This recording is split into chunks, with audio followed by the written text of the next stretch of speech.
I wasn't sure if Director Gutsky really has errands to run, but she was definitely giving me an excuse to meet Tess. My body's recovery rate was a lot faster thanks to the assimilation of Sylvia's dragon will into my muscles and bones.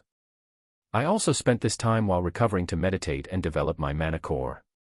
I was at the threshold of breaking out of the dark yellow stage, but it would take a bit more time until I could reach solid yellow. I would still feel a bit weak, but thankfully I planned on leaving the infirmary and resuming normal school life starting tomorrow. My body felt stiff from being in bed for so long. Hearing a strong knock on the door, I called, "Come in." I turned my head as Sylvie hopped off the bed and padded towards the door. "I came to visit you."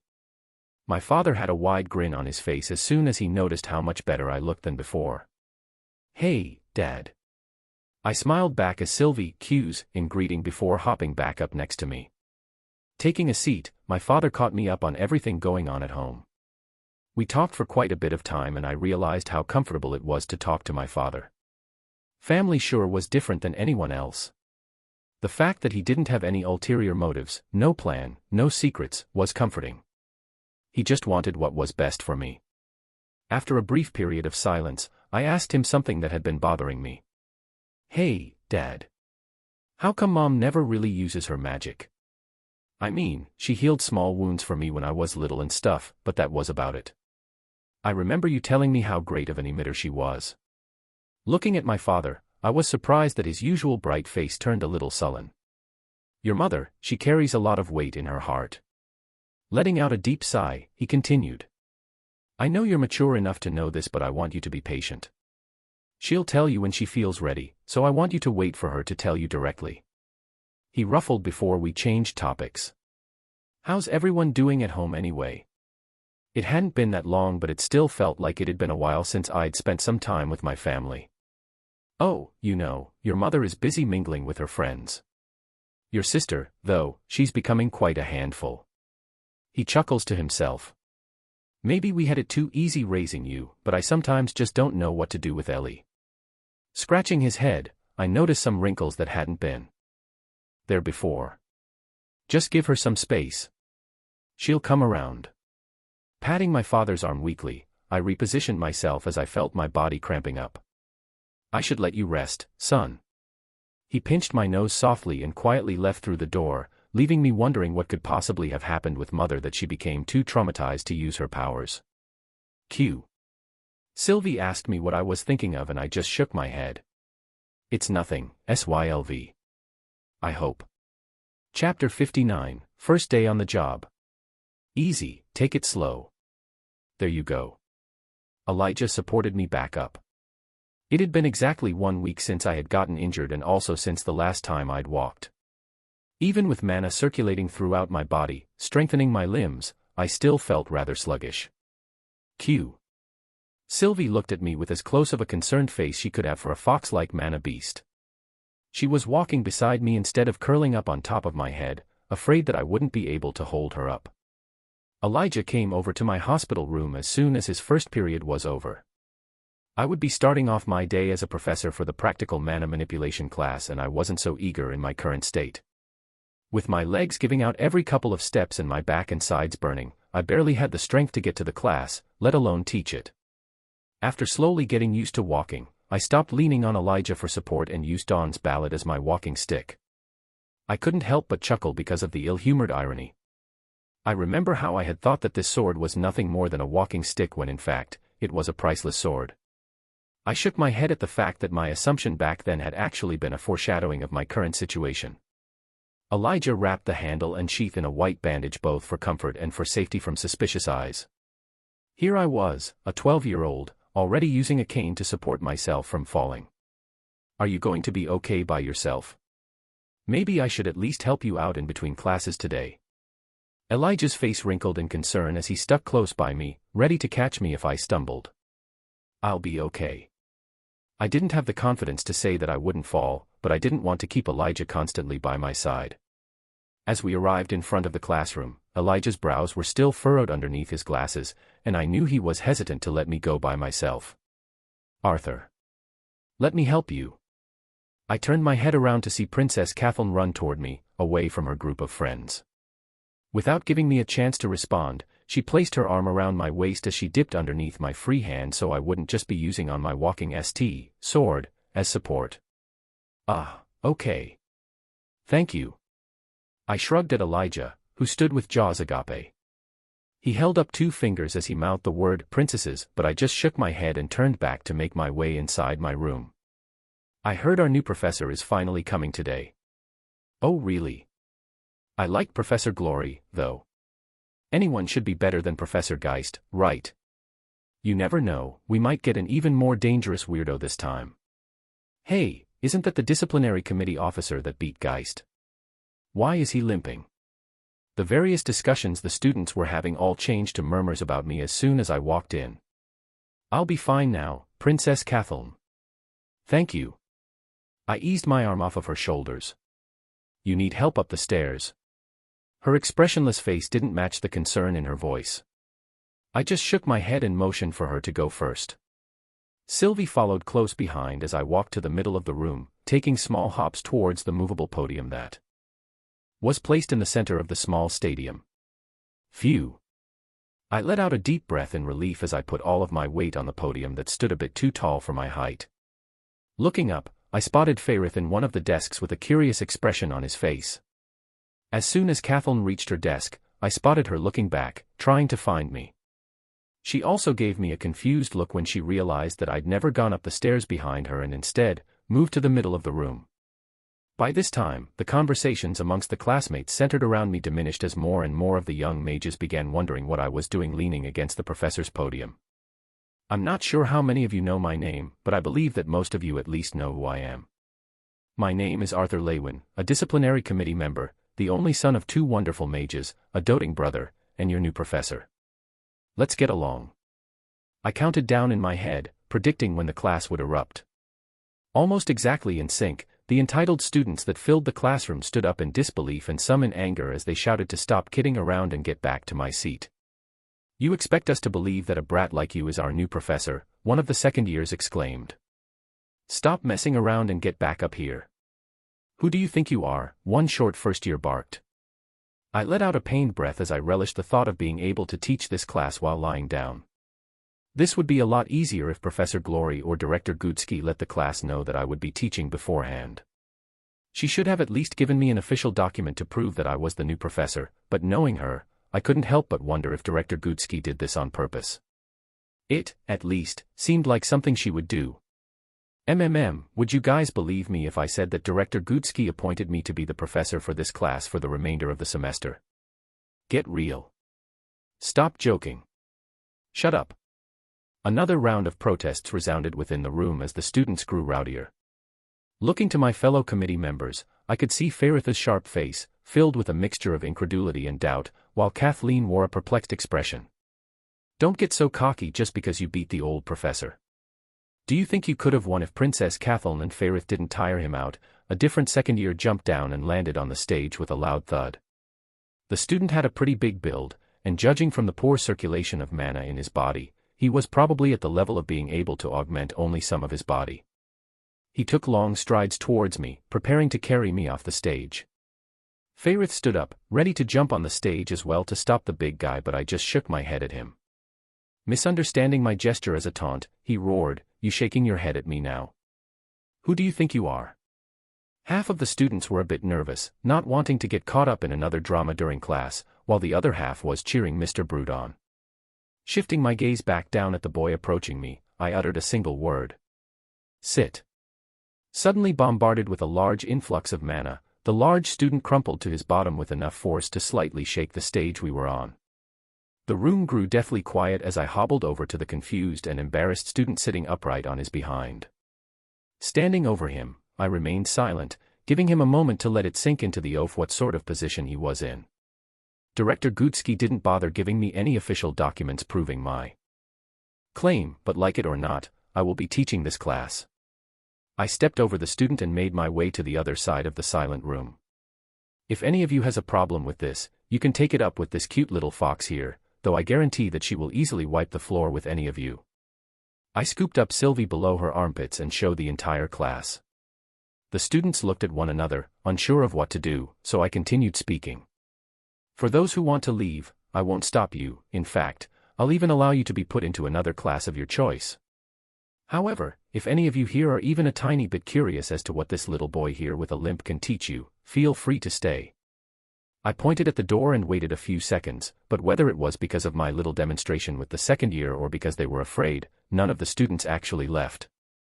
Now, if you'll please go back to your seat, student, I'll begin my lesson. I peered at the second year that had jumped down to eagerly show off his limited ability. His face turning beet red, the student quickly got up and scrambled back up to his seat. As he did so, I took my time slowly limping back to the center of the stage and leaned on the podium that Sylvie had jumped up on.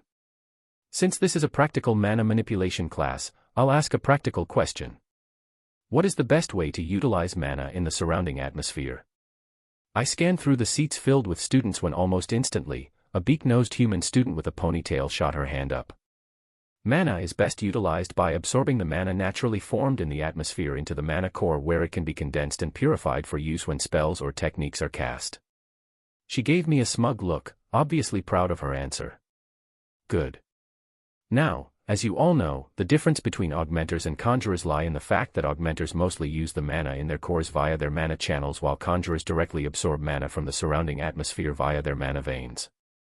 So, why do both types of mages have to meditate and absorb mana if only the augmenters actually utilize the mana they absorb into their core? I quizzed, not looking at anyone in particular. The same girl's confident hand shrank down as she pondered over the answer. While augmenters incorporate mana into physical attacks, thus reducing the amount of mana used, conjurers manipulate the space that the spell is casted in directly, consuming more mana. Because of that, conjurers use the purified mana in their mana core as a reserve to avoid backlash, Kathleen answered, her face relaxed as she remained seated. Correct.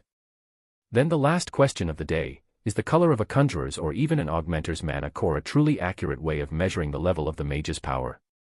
I leaned forward, shifting my weight from my left leg to my right. I hold in my chuckle as Kathleen's usually composed face scrunched in deep thought.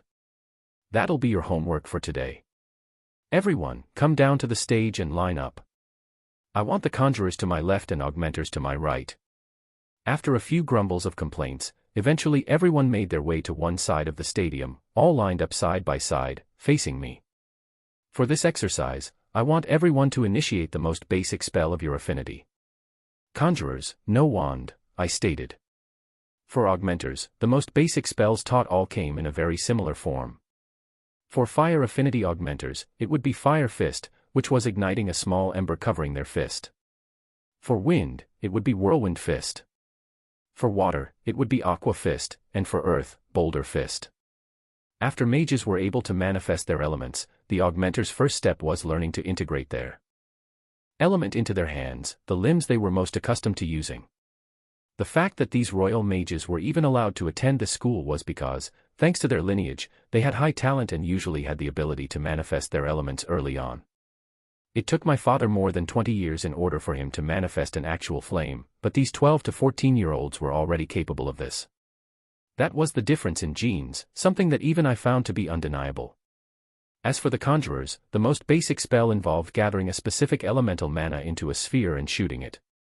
For fire specialists, that would be in the form of the spell, Fireball. For wind, it would be Wind Bullet. For water, Water Bullet, and for earth, Stone Bullet. Conjurers had it easier since they didn't have to directly form the element in their bodies, but absorb the specific mana particles around them and use that to invoke the spell. Why conjurers had specializations in different elements had to do with how well they were able to sense the specific elemental mana particles around them and utilize it. I leaned my head on my palms as I watched both types of mages prepare their spell. The augmenters in the class all began concentrating with their dominant hands clenched into fists. A few long seconds later, their spells became visible as their respective elements enveloped their fists. The time it took for the augmenters varied but not by much. The conjurers in the class all began softly chanting as the space in front of their palms began glowing different colors, depending on their elemental affinities. Unsurprisingly, the time it took Faerith and Kathleen to form the spell in front of their hands was much faster than everyone else. The only difference between the augmenters and conjurers in their spells was that the augmenters' elements surrounded their fists while the conjurers' elements gathered in front of their palms. Now, augmenters, I want you to try and launch your spell in front of you. Conjurers, I want you to try and absorb the spell you conjured into your hand. I gave them an innocent smile as they stared at me blankly. After a few seconds, they realized I wasn't joking, so, one by one, they began their attempts at a concept very foreign to their nature. I watched as the augmenters all failed in their attempts. Some roared as they flailed their arms while others tried to chant to no avail. It got to the point where it became almost comical as one student thought roaring out "fire" would do the trick. The conjurers weren't any better as all of them ended up getting cut, burned, wet or bruised. After about 10 minutes of struggling, most gave up and looked at me accusingly. Even Fairith and Kathleen had expressions of doubt. This is stupid. We all know that only high-level augmenters can cast long-distance spells, one of the augmenter students cried. Yeah. And what's the point in absorbing back a spell we prepared and conjured anyway? An elven student whined as she cradled her hand. Leaving Sylvie on top of the podium, I hobbled to the opposite side of the stage, away from the students. Taking a brief moment to concentrate, I aimed at an open space between the conjurers and augmenters. A gust of wind formed around my hand before shooting out past the students. By the time it reached the metal wall behind them, the bullet of air dissipated harmlessly. One of the students retorted, "Big deal, but most augmenters can do that once they reach orange stage." True, it's not hard to do that, but I raised my other arm and shot a stream of compressed air directly out of my palm. The attack whistled as it hit the wall behind the students once more, but this time, the wall caved in at the pressure, forming a small crater. Have you seen any augmenters do that at the orange stage? The students, startled by the impact of the supposedly same spell, whipped their heads back and forth between me and the wall. I can't accurately demonstrate what would happen when conjurers are able to absorb the spells that they invoke, but trust me, it'll only help you. I staggered back to the podium and grabbed my bond. That's it for today. Try and come up with the answer to the question and practice what I just told you to do. See you tomorrow. I gave them one last wave as I left the room. Once outside, I could hear the students inside erupt in excitement. How'd I do, Sylv? I asked, letting go of my bond. Not bad. But I could do better, she replied brightly, walking by my side. Chapter 60, Confrontation. I took a deep breath as I sat outside on a nearby bench. Realizing that I ended class a bit too early, I noticed the campus was fairly peaceful with most students still in their classrooms. It had been a while since I'd felt this weak, but getting up and walking around definitely helped. I sat idly, watching Sylvie chase after a butterfly through the lawn in front of me when I heard footsteps approaching from the right. Is this seat taken? I turned my head to see Princess Kathleen leaning forward so her face was level with mine. No, go ahead, I said as I slowly scooched a bit to my left to make room for her. She carefully placed her handkerchief over the bench and took a seat on top of it, straightening out her rumpled skirt. We sat there, silently, as both of us just watched Sylvie finally capture the agile butterfly that was now struggling in her paws. I heard about what happened from my brother. I'm sorry. Her voice grew quiet at the end of her sentence. I kept my eyes focused on Sylvie but responded with a soft chuckle.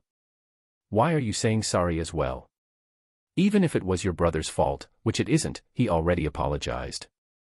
It's just, I feel like my family owes you many apologies. For what happened with Sebastian and my father as well. That time at the auction house, he's not usually like that, but he was shocked as well at the turn of events and he needed to keep his image and. For the first time, I witnessed Kathleen getting flustered as her usual composed face became flushed, her expression panicked as she tried to make me understand. I think this is the first time I've seen an actual difference in your expression, Princess. It's a nice change. I snickered as she blushed even brighter, turning her body away from me. Please, don't mock me, Arthur. I didn't expect you to be this type of person, she said with her head still turned. Oh. What kind of person did you expect me to be? I tilted my head in curiosity. Well, when I first met you at the auction event, I noticed you held yourself with much maturity. She murmured, not turning back around. You noticed how people hold themselves when you were barely 8 years old. Reading the posture of a person was something keen adults barely learned how to do later on with years of meeting many different kinds of people. Yes, being the only princess of a kingdom, you end up acquiring that skill fairly quickly. Also, with both my father and brother being quite the characters, I felt like my mother and I were the only normal ones at times. By this time, Princess Kathleen turned back to face me. "Oh. I didn't really find anything unusual about your brother. He seemed quite charismatic. I remembered meeting Curtis for the first time at the auction house. Compared to then, he'd matured quite a bit. Yes, he's gotten a lot better, seeing as he's able to apologize to you. That would have been very hard for him a while back because of his pride." She let out a sigh as the both of us spectated Sylvie's little battle with another bug. "When I first saw you, I noticed right away that you were very different from everyone else. How should I say this? I was very intrigued by you." Her head lowered a bit as she continued speaking. "Haha, is that right? I thought the opposite since your face had no reaction or change the whole time." I let out a soft laugh in reminiscence, remembering the event that happened 4 years prior. "I apologize.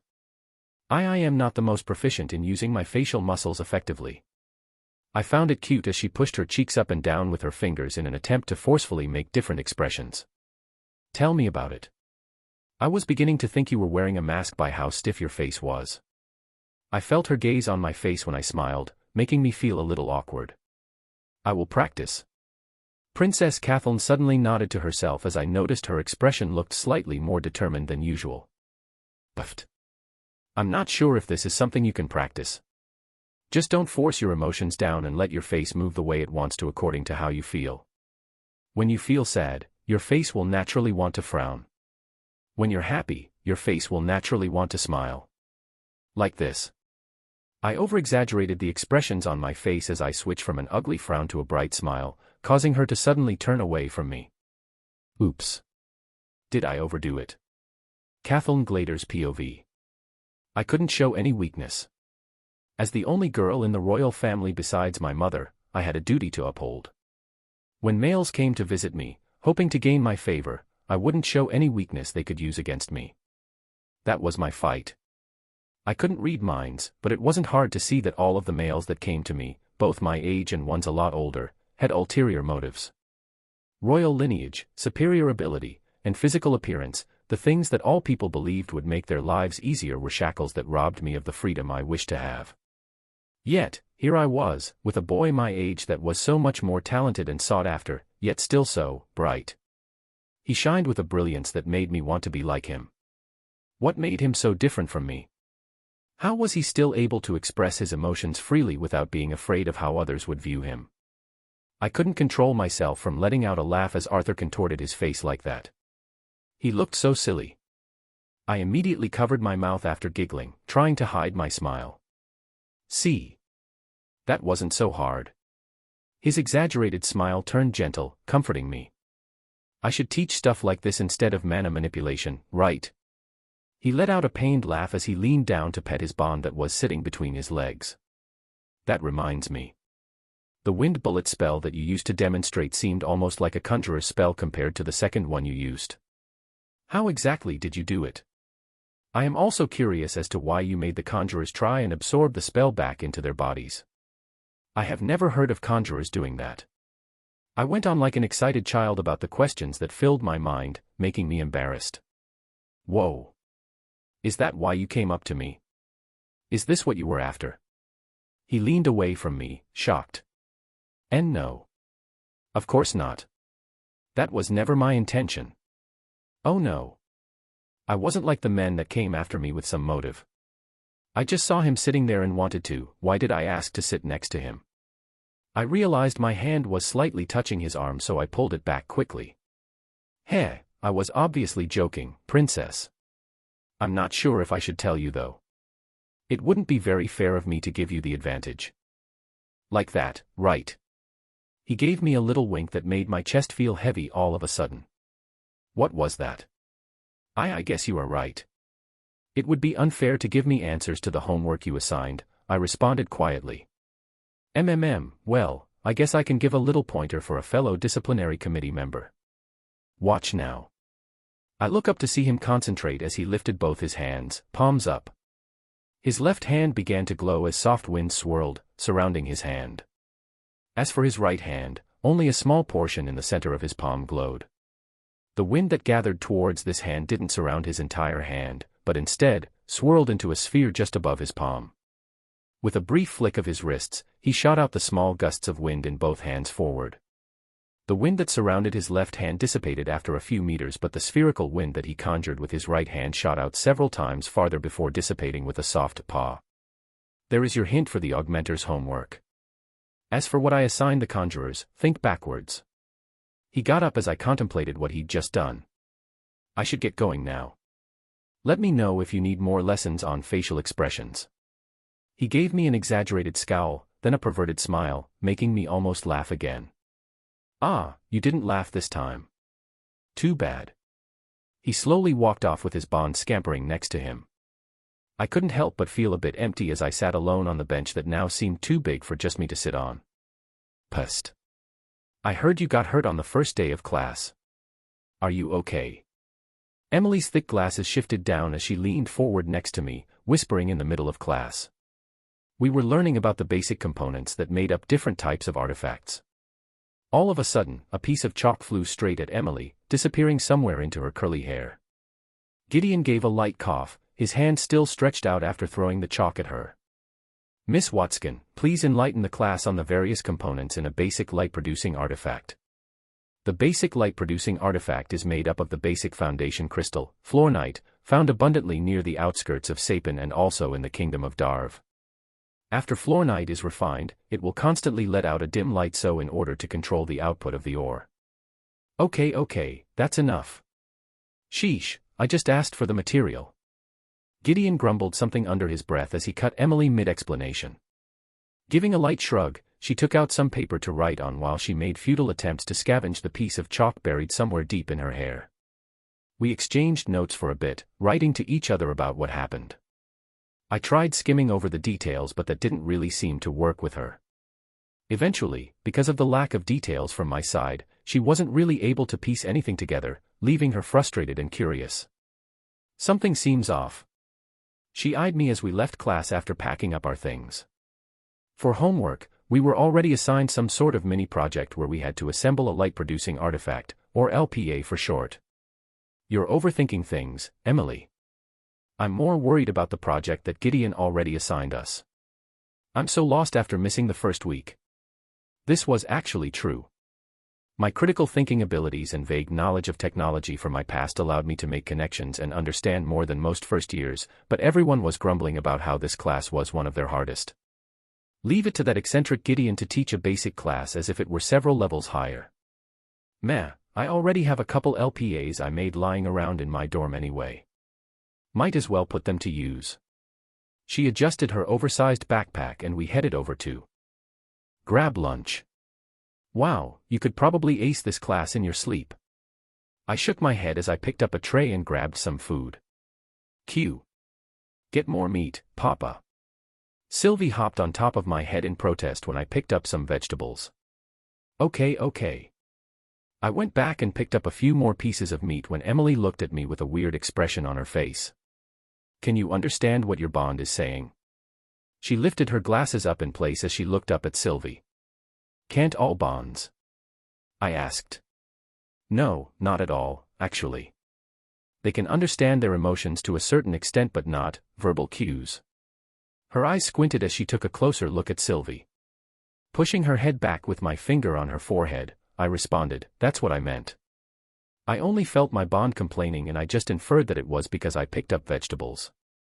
You're overthinking things again, Emily. Yeah, I guess you're right. She's cute though. She just shrugged and picked up more food for herself. Ah. There you are, Art. Director Gutsky wants, oh, hello. Elijah stopped in his tracks as he realized I was with a friend. Hey, Elijah. This is Emily. Emily, Elijah. I said with my mouth half full with a piece of stewed beef. Nice to meet you. Emily smiled and stuck out the hand that wasn't carrying her food tray. A pleasure to meet you, Elijah responded as he shook her hand, a look of curiosity on his face. Anyways, Art. You need to, head over to your training room. Director Gutsky, remember. He gave me a look, signaling that it was urgent. Oh, wait, now. I looked at my food. Yes. Now. He gently pushed me towards the door while I tried to scarf down as much food as I could. Sylvie swept a big portion of the meat with her tongue as we placed the tray next to the trash bin. You two get acquainted. I'll be leaving first.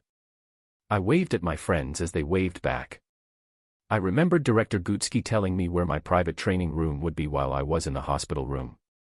Supposedly, the mana density was supposed to be a lot higher there, making it easier to train. I wonder what Director Gutsky wants. I should give her a mouthful about class today, I said to no one in particular as Sylvie and I made our way towards the room. All of the rooms were underneath the library, where a staff member had to lead you. Usually, upperclassmen were allowed to borrow a room for a couple of hours to train, but I was lucky to have a private one all to myself.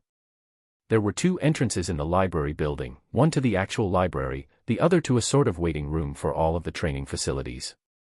Opening the entrance to the waiting room, I walked slowly past some upperclassmen before arriving at the front desk. Hi, my name is Arthur Lewin. I didn't exactly know what Director Gutsky wanted, so I hoped that the lady at the front desk would know what to do once I told her my name. Ah, yes. Today is your first time visiting the room, correct? The lady had a very refined suit, reminding me of a concierge at some fancy hotel. Yes. I nodded in response as she bent down and opened a drawer. Please place both your palms on this stone. Make sure all of the tips of your fingers are flat. In both hands, she held out a flat tablet with various inscriptions etched onto it. Doing as told, I felt a brief numbing sensation spread over my hands as she activated the tablet. Perfect. I'll show you to your room. Please follow me. Leading me to a room in the back where a scarred man about 2 meters tall and holding a spear guarded the door, the front desk lady ushered me forward. The room that the scarred man guarded was actually some sort of elevator put together by various gears, which I assumed were powered by either mana cores or some other mana-producing ore. Wow.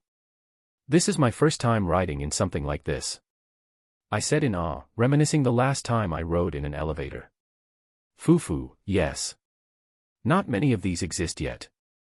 The genius artificer Gideon, who is currently a professor here, built this device. I'm sure you've heard of him. She said, admiring the elevator herself. More than heard of him. He's actually one of my professors. With the way he teaches his class, I wish he wasn't such a genius. I gave her a wink, making her giggle. Here we are. Make sure to remember how to get to your room. Since I've registered you to your room, you are allowed to come in any time you wish, she said while guiding me through the halls. That scary scarred man won't stop me? I asked, pointing up with my sheathed sword. Ho, no. He won't stop you. Ah. We've arrived. We reached the end of the hall where there was a large set of double doors without any handles.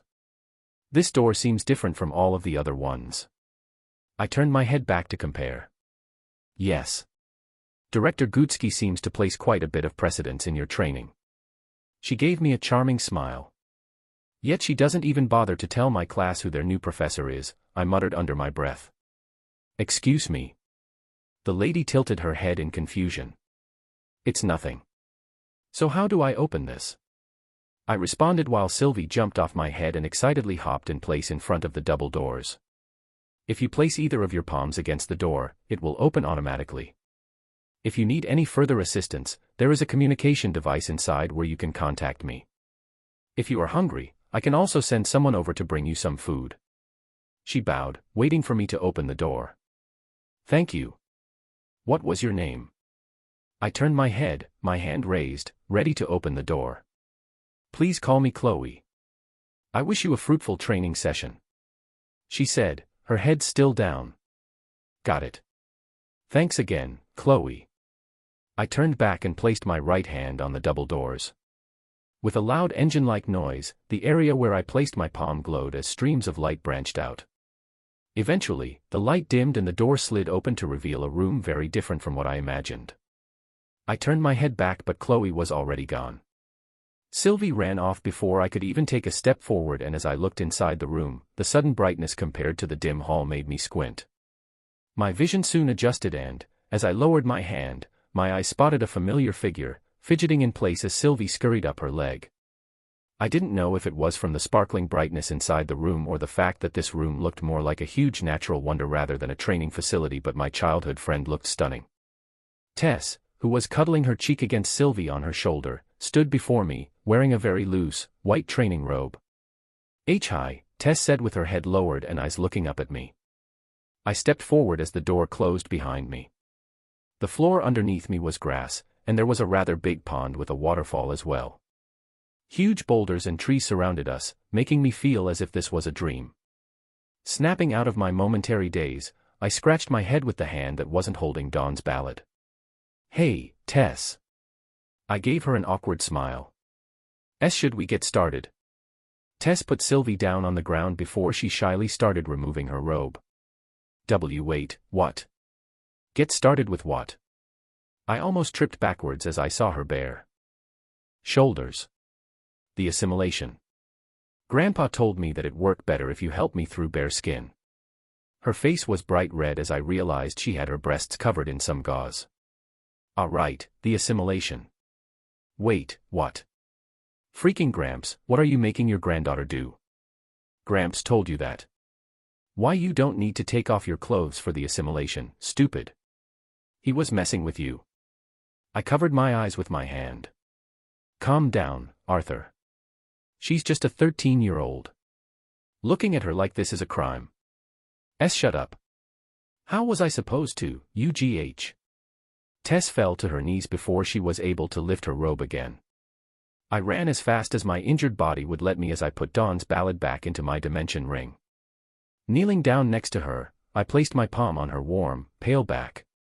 Her robe was down, revealing everything from the waist up with the exception of her breasts and a portion of her back, which were covered by the gauze. As I felt her body tremble in pain, I couldn't help but notice how frail she looked. I guess it was because I knew how strong of a maid she was. I'd forgotten that she was still just a young girl, physically, at least. Taking off the seal on my wrist, I willed mana into my childhood friend. Using all 4 elements, I controlled the mana to spread throughout her body, counteracting the mana coming from the Elderwood Guardian's beast will. What Gramps did while I was assimilating was just easing my pain, but by using a balanced mixture of mana from all 4 elements, I was able to essentially help her body fight against the beast will. I never tested this, but it was based on the same principles I used to help awaken Lilia and my sister. Her ragged breathing soon calmed down, her trembling gone as she began panting from the relief. As I gently lifted her robe over her frail body, I walked over to the pond and splashed my face with its cold water. I needed to calm myself down. After a few moments, I felt my heartbeat slowing down but reacted again when I heard Tess making her way to me, Sylvie trotting behind her. Sitting down on her legs next to me, she stared at me, her flushed, tired face still sparkling, as if she wanted to say something. After a moment of hesitation, she spoke to me in a firm voice. Art, can we talk? Chapter 61, Romantic Idiot. Art, can we talk? As she resolved herself, the slight trembling in her voice disappeared. Sure. It seems that there's a third party at work here trying to make us talk anyways. I sat back, leaning on my arms, my face dripping with the fresh water. About the K-kiss, are you mad? Tessa's face was bright red, revealing how nervous she felt compared to her terse expression. I'm not mad. I was surprised, but I'm not mad. I would have been lying if I said I hadn't noticed Tess showing feelings for me since all the way back when I lived with her in Elenoir. There was brief silence where I could tell Tess was waiting for me to say something, except I didn't know what to say at this moment. If it was as simple as choosing between liking or disliking Tess, of course it leaned heavily toward the former, but this situation wasn't as black and white as that. While I knew it wasn't unnatural for children, especially of royalty, to get married at the age of 13 or 14, there was another factor that came into play here. I could only see this girl in front of me as a child. I held back the urge to let out a deep breath. I began to question the use of being so experienced in fighting and politics when I didn't even know where to start when it came to something as basic as love, or whatever this was. Arthur, what are you thinking about? She leaned closer as her brows furrowed more deeply. The intensity in which she was staring at me made me uncomfortable, but this issue wasn't something I could keep pushing aside. Tess, we've known each other since we were 4. The first time I saw you, you were getting kidnapped after you had a fight with your parents. The first thing you did when I saved you was cry your heart out. After we made our way back to your kingdom, I was fortunate enough to be able to stay in your castle, where your grandpa and eventually even your parents warmed up to me. Even now, your family and mine get along to the point of it being weird. I took a deep breath before I tried to continue. I don't understand what you're trying to say. Tess had an impatient look on her face. Tess, we're still so young. I mean, I'm only 12 and you've barely turned 13 as well. I know that it's not weird for a girl your age to get married since you're royalty, but I mean, I don't have that background. I realized I was stuttering a bit. Art. I know you well enough and right now, you're just making excuses. You and I both know that what I meant wasn't to get married right away. I just want things to progress. Even back in Elenoir, you just treated me like I was a kid. It's been almost 8 years since then, Art. I have a lot to learn but I don't consider myself such a child anymore. Her stern gaze turned soft as she desperately tried to reason with me. It's because I've known you since we were both children that it's harder for me to see you as anything more, at least right now, Tess. It hasn't even been that long since we met after such long time as well. I could feel my argument coming out more and more as petty excuses but I stood my ground. Tessa's bangs covered her face as her head turned to the ground. She suddenly sprung to her feet, her face red and tense, as if on the verge of tears. So, you're telling me that all this time, you haven't once thought of me as anything more than a childhood friend, she asked through pursed lips. I averted my gaze, unable to keep staring at her. I didn't know how to respond. Of course there were times when I had to ask myself if I was supposed to reciprocate the feelings Tess had of me back then, but my conscience firmly stopped me. While I had spent 12 years in this body, acting, for the most part, my age, I still had memories of the near 40 years I had spent in my previous life. With memories of the children at the orphanage I had grown up in calling me uncle whenever I visited, I couldn't help but picture Tess as one of those kids. I see, she whispered, taking my silence as the answer.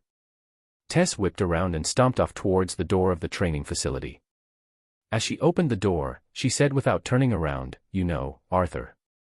You're so confident in so many things.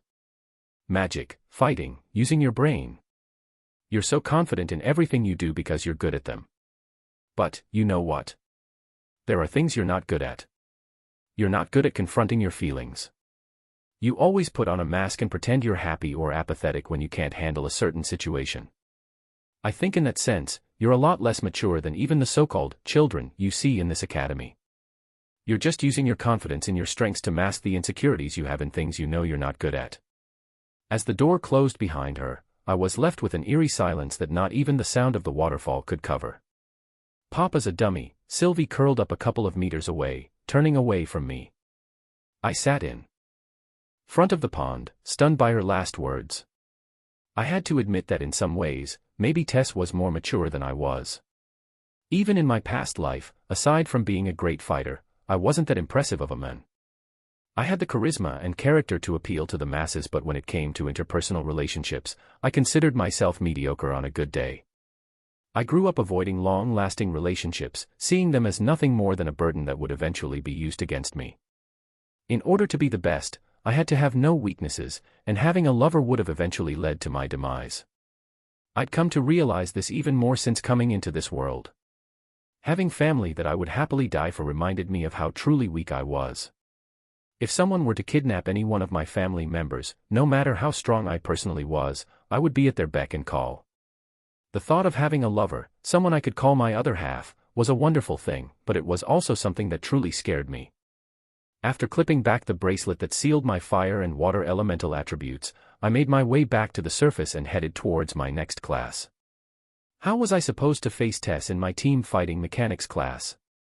Even Sylvie was pouting on top of my head because I'd made Tess angry. "Good to have you back, Art." Claire ran to me, giving me a firm slap on the back. "Are you feeling a bit better?" Curtis also caught up to us, Grotter following behind him. "I'll probably have to sit out for a few more classes, but I'm okay," I replied, giving him a weak smile as we arrived at the field. "Good to see you walking, Mr. Lewin." Professor Glory beamed as she spotted the three of us arrive, but when she was about to walk over to us, a rather malicious intent radiated from beside her. Lucas had a harsh look on his face as he took big, confident strides towards us. I matched my gaze to his, neither of us looking away as he approached me. Gripping my shirt up by the collar, he pulled me close to his face. I think we need a rematch. His effeminate face was a sight to behold as he scowled, my nose only a few inches away from his. Gripping his wrist, I replied, my face stone cold and eyes deadlocked to his. This is a pretty rude way to ask for something. I gripped hard enough to make his hand lose strength, but I didn't stop there. I surged a blast of mana at the boy, making his knees give out. Grimacing in pain, Lucas mumbled inaudibly and soon had orange flames conjured in his free palm, ready to fire at me. That's enough. Professor Glory roared as she shoved her sheathed sword between us. Arthur, go rest in the viewing platform. You're not to take part in any activities in this class until you're fully healed, Director Gutsky's orders. As for you, Lucas, you need to calm down. Whether you want to settle your petty grudge with a fight or with a hug, do it after Arthur is fully healed. Now is not the time. She let out a sigh as she nudged me towards the viewing platform. After walking for half a day, I didn't need my sword to lean on, but I couldn't walk at a normal pace either. Heading back, my eyes unconsciously searched for Tess, but she was nowhere to be found. Professor Glory, where's Princess Tesha? She stopped by not too long before you came, saying she wasn't feeling well. She said she would make up class somehow, but she seemed off, so Clive took her back to her dorm. Why? Do you know anything? Professor Glory asked. I lied, shaking my head. You can get up to the viewing platform without starting another fight, right?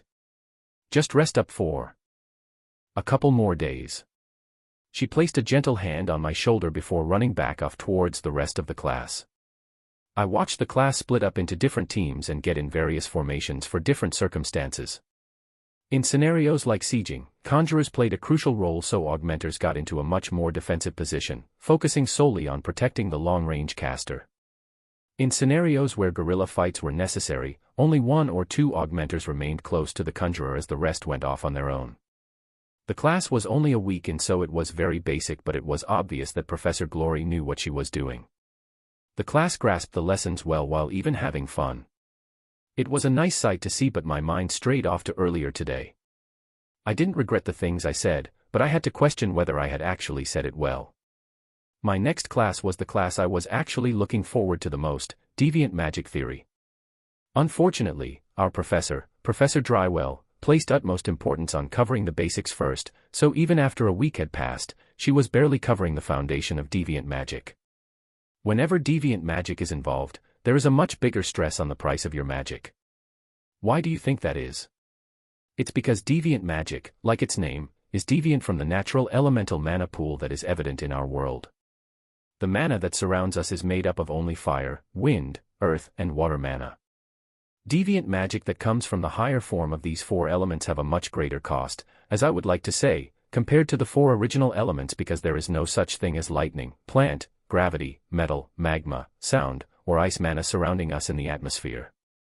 In order to produce these phenomena in our spells, the mage must be able to directly alter their parent element and manipulate it into its deviant form. Professor Drywell chattered on. She was a very aged lady, and although she had the image of a nice quiet grandmother, she never stopped talking. Professor. But gravity, lightning, metal, magma, sound, and ice all exist naturally in our world as well. Why doesn't our world produce these types of mana then? An older girl asked. Good question, young one. Honestly, no one knows for sure why that is. Many mana theorists believe that because a certain set of conditions must be met for those deviant elements to occur, mana directly correlated to them does not exist. Then there are always exceptions, such as fire, where it certainly does not just spontaneously manifest without cause. Perhaps that is why most mages believe fire to be the highest form of normal magic, because it is so close to being deviant magic itself, Professor Drywell explained as she paced around the lecture hall. Deviant magic that strays even further from the four main elemental mana in our world comes at even a greater cost. All of you know what emitters are. They are healers, essentially. The mana that they utilize does not fall under the category of water, earth, fire, or wind. Instead, I would dare say that there exists a holy element, or light element, to be more accurate. Emitters gain little benefit from absorbing mana from the atmosphere because there is no light elemental mana within our world. Instead, They work to condense and purify the mana that forms in their mana core so that even when less mana is used, there is still a substantial effect in their spells. I could tell Professor Drywell was running out of steam because her voice was getting breathier. After she finished the day's lesson, we had a short Q&A session, but no one really had any questions to ask out of fear that class would never finish. Eventually, Professor Drywell released us and I trudged on to my last class, Spell Formations I. Most of the students in this class were conjurers, but some of the smarter augmenters knew that they could gain benefits to their skills by taking this class. Our teacher, Professor Maynor, was a scholarly-looking man with a monocle and his hair parted down the middle. His mustache was well trimmed and over his suit, he wore a white gown. Welcome, students. I was notified by Director Gutsky that a student named Arthur Lewin will begin joining us for class, am I correct? He looked around, his monocle catching the glare from the light in the classroom. Yes, I'm Arthur Lewin, please guide me well. I gave a small bow as he nodded in approval. Very well. You did not miss anything too important, Mr. Lewin. We were going over the different types of spell formations, from individual spell incantations to group spell formations. Care to tell us what you know about spell formations? He adjusted his monocle as he approached me, his back straight. To my knowledge, spell formations are the conjoining and/or altering of basic spells and skills in order to produce a different phenomenon, whether that be to the user himself, or the specific point in space the spell was invoked, I answered. A most solid answer indeed, Mr. Lewin. Very good. He clapped his hands once before he went back to the front of the class where he began the lesson. I would first like you all to imagine a scenario. Imagine a world where everyone could read everyone's mind. The fleeting thoughts that can make even the purest man seem perverse or the nicest woman seem cruel are all laid out in the open for others to read. I believe that world would house the best mages ever known. The class waited, confused, for the professor to make his point, but he moved on. I'll come back to this later, but for now, why do conjurers and even augmenters chant spells? It is not the words that invoke the spell or technique. Instead, the words influence the caster's consciousness, filling his mind with the correct suggestion, if you will, that molds the mana into the desired spell. The sound of everyone furiously scribbling in their notebooks filled the room. Professor Maynor was a great speaker and he kept the class engaged with the material he was teaching. To give a rather humorous example, if I were to say to a girl that liked me, I have always loved you, you can bet that there will be some sort of reaction from the girl I say this to. The incantation, which was, I have always loved you, triggers the response, or the spell, from her, whether that is blushing, crying, a smile, etc. The class roared with laughter at the metaphor, but I couldn't help but wince. All in all, if the caster can control his consciousness to mold the mana into his desired spell, then incantations can be greatly shortened or they might not even need them at all. The reason augmenters don't need to focus so much on chanting is because the spells they use almost always directly involves them using their own body. Conjurers, on the other hand, have to cast much more precise and complicated spells, which require these incantations so that their spells don't become totally different with a switch of a thought. That is why I said that if there was a world where everyone could read each other's minds, that world would also have the greatest of magicians. Why? Because they would have absolute control over their thoughts. The class went on, and while the professor was a great lecturer, I wasn't able to focus as my mind kept shifting back to Tess and her piercing words as she left. Hiding my insecurities with my confidence. Was that what I was doing? Was I using the fact that I was a lot better at magic than everyone else as an excuse to avoid confronting what I was actually bad at? Perhaps I was being a hypocrite. I was going on about how I couldn't see Tess as anything more than a child, but I was actually the one that needed to grow up, at least. In a certain sense. Getting stronger in my strengths didn't exactly fill in my weak points, it just made them that much more apparent in comparison. Tess was young. She was also innocent, but that didn't mean she was ignorant. Maybe I was the ignorant one. Class is over. Have a great night, students. I shall see you all tomorrow. Even as I was walking back to my dorm, my mind was all over the place, almost tripping over myself various times. Damn it. I changed directions to where the student council dorms were. Running as fast as my body would let me, I arrived at the building that was much fancier than my dorm hall. I'm here. How do I meet Tess? It's not like I can just shout out and call for her. Papa, Mama is over there. Sylvie pointed east with her paw and without questioning, I ran in that direction. I'm telling you, I'm okay. Please, just let this go, Clive. I heard Tessa's voice in the courtyard near the fountain. No. How dare that brat make you cry? I knew he would only cause trouble. His poor upbringing is definitely the cause. I can't imagine why Director Gutsky even allowed the peasant in this prestigious academy, and as a disciplinary committee member, no less. I could vaguely make out Clive's thin frame as he held Tess by her wrist. Clive noticed me approaching and his face contorted into a scowl. What the hell do you think you're doing here? You dare try and meet Princess Tesha after you've made her this unwell? If it were up to me, I'd kill you right now. Ignoring the thin, stern-looking vice president, I looked at Tess, who turned away. Tess, can I have some of your time? You're ignoring me. Clive roared as he grabbed my shoulder. As if a fly was constantly buzzing around my ear, I lost my patience. Piss off, I growled, bombarding him with mana the same way I had done with Lucas. Releasing a bit too much, Clive was pushed back, stopping only after tumbling into a nearby tree. Why you? What? Too flustered, Clive was unable to produce anything more coherent as my gaze never left him. Stop. It's not worth causing a scene over. Tess got in between Clive and I and took my hand, leading me out of the courtyard. As I tried to keep up with her quick steps, I nearly tripped, my injured body still unable to do anything more than walk. Hold on Tess, we're going too fast. I'm still hurt. I managed to say in between breaths.